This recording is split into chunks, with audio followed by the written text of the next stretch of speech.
appeared before the Congressional Committee to tell what I knew of activities which might lead to an attempt to set up a fascist dictatorship. The potential for the disastrous rise of misplaced power exists and will persist. The very word secrecy is repugnant in a free and open society. And we are, as a people, inherently and historically opposed to secret societies, to secret oaths, and to secret proceedings. President Bush signed a formal agreement that will end the United States as we know it. And he took the step without approval from either the U.S. Congress or the people of the United States. The secret organizations of the world power elite are no longer secret. It's known as the Bilderberg Group. Could their objective be world domination? I'm Jim Tucker.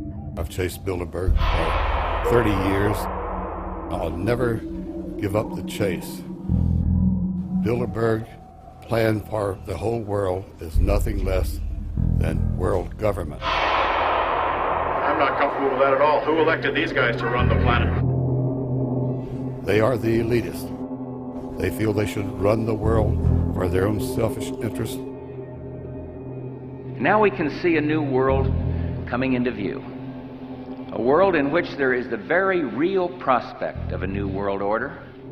Bilderberg is making great progress toward a world government, and only an educated, informed public can stop them in their tracks. David Rockefeller admits in his own memoirs that he wants to destroy the United States. Right. He's a traitor.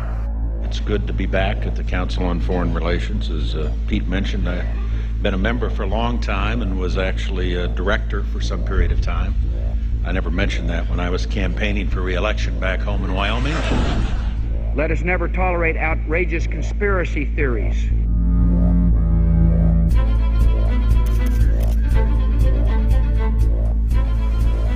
I need you to move off the property, please. Some shots were fired.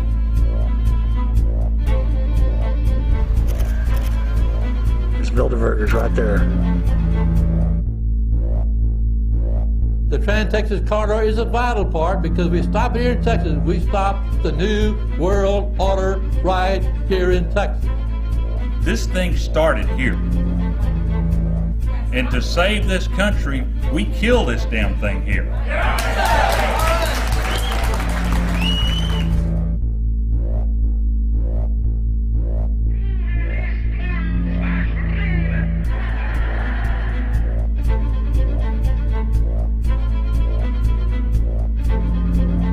There is a chance for the President of the United States to carry out a phrase his father used, and that is a new world order. Your new world order will fall. Humanity will defeat you. The answer to 1984 is 1776.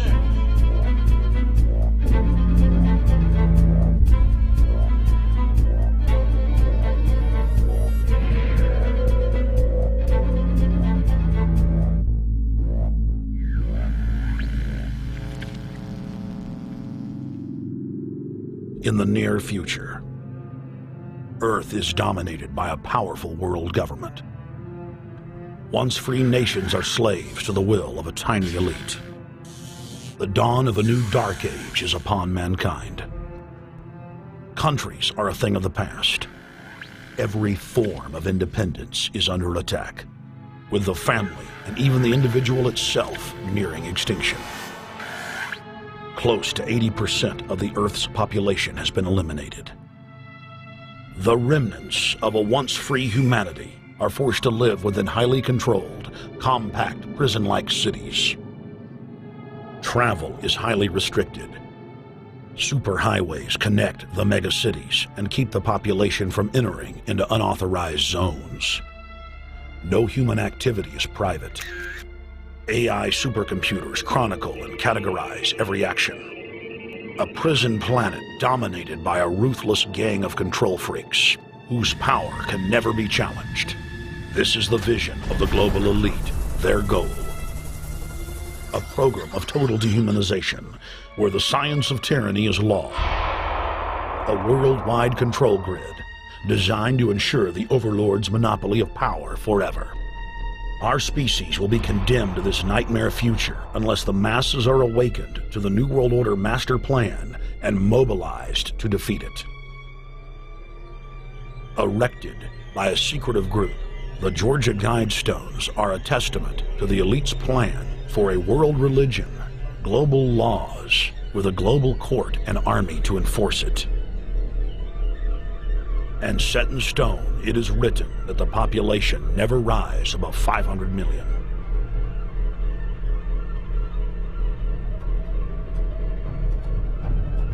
In this film, you will learn how our world is truly governed.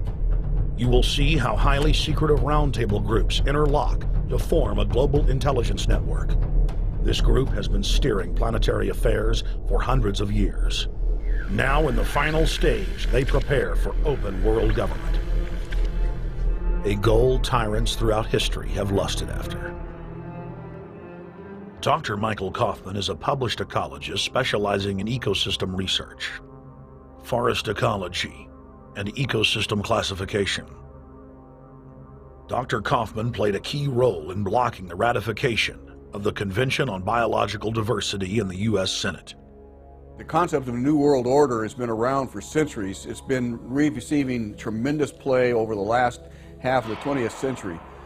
George Bush, the first senior president, George Bush, used it a lot in his speeches and really implies that he really wants to see a order in which we have a universal or a global type of governance in which every human being on planet Earth is ultimately responsible to policies that are being formulated at the international level. It is a big idea, a new world order.